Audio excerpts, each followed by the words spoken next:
All right, picture this. You're sitting in a movie theater, the screen flickers to life, and a film titled Why It Sucks to Be the President of the United States begins. But instead of some distant character, the main star is you. Yes, you, crammed into a tight, sweaty suit, a chilly red tie strangling your neck, and a forced smile glued to your face like it's been superglued there. And from the moment you place your hand on the Bible to take the oath, your life turns into a dark comedy, a 24-hour sitcom with no pause, no skip intro, and definitely no skip ad button. You think being U.S. president means ultimate power, right? Wrong. The real power belongs to the 4 a.m. alarm clock that drags you out of bed for the national security briefing. Before you've even opened your eyes,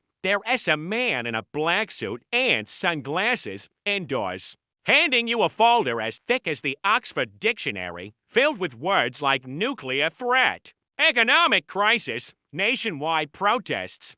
All you want to say is, "Can someone please get me a coffee before we talk about the end of the world?" But no, you're the president. You have to nod like you understand everything, even though all that's echoing in your head is, "I miss my bed." Then comes the Oval Office. Sounds fancy, doesn't it? In reality, it's like a Broadway stage where you're forced to perform all day. Every time you sit down, at least 10 cameras are pointed at your face. One sneeze becomes breaking news. President may have a cold. Markets wobble. Eat a hamburger. And the press writes, "President chooses fast food over salad." What message does this send? Take a deep breath and pundits debate.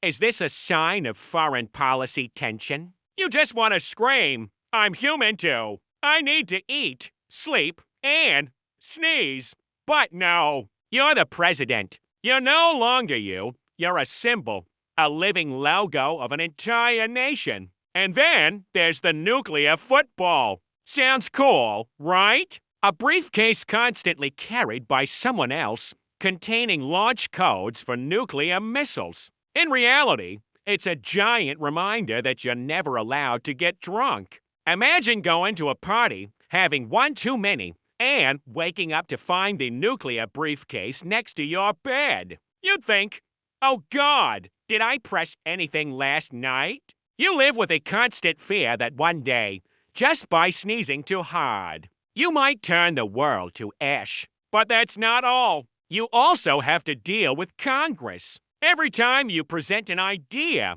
at least 500 people stand up to oppose it, 200 clap, and 100 pretend to nap. You want to build a bridge. They'll argue for 3 years over what color to paint it. You want healthcare reform? They'll turn it into a political wrestling match where each side tries to slam you to the mat.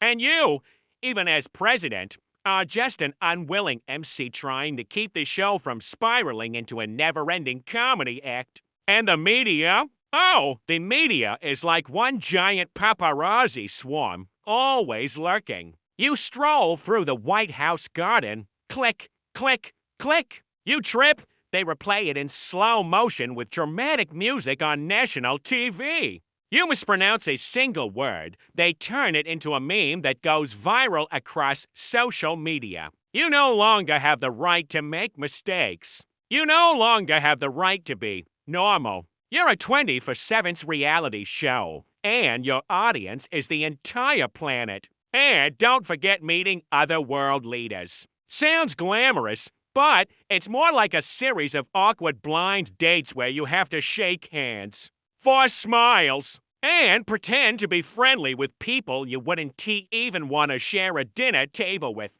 You must remember their names, their countries, even their pets, because if you slip up, the next day's headline reads, "You, S. President insults ally, diplomatic tensions rise." All you want to say is, "I'm sorry, I just forgot his cat's name." Then there's the traveling. You think flying on Air Force One is amazing. Wrong. It's basically an airborne office where you never get to rest. You land in a foreign country and immediately face hundreds of reporters shoving microphones in your face. You have to speak, smile, shake hands, while your body just wants to find a bed and sleep for 12 hours. And when you return, your time zone is flipped upside down. Yet you still have to work like a robot. But you're not a robot. You're just a human trying not to. Doze off during a national security meeting. And finally, the people. They voted you in, and now they treat you like a giant vending machine. They feed you ballots and expect solutions for everything: the economy, healthcare, education, climate change, even why their Wi-Fi is slow. You can't please everyone. Help one group. Another gets angry. Concede to this side. The other protests. You live in an endless whirlpool of expectations and disappointments, where every decision you make is scrutinized, analyzed, criticized, and mocked.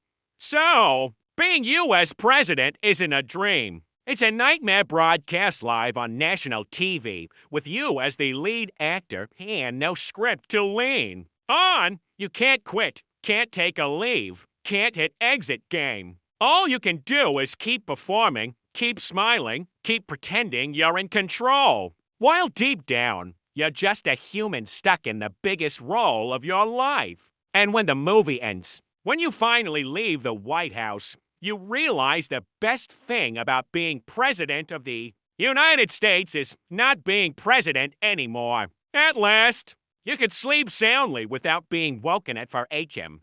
by a thick folder labeled Possible Apocalypse. And that, my friend, is exactly why it sucks to be the President of the United States.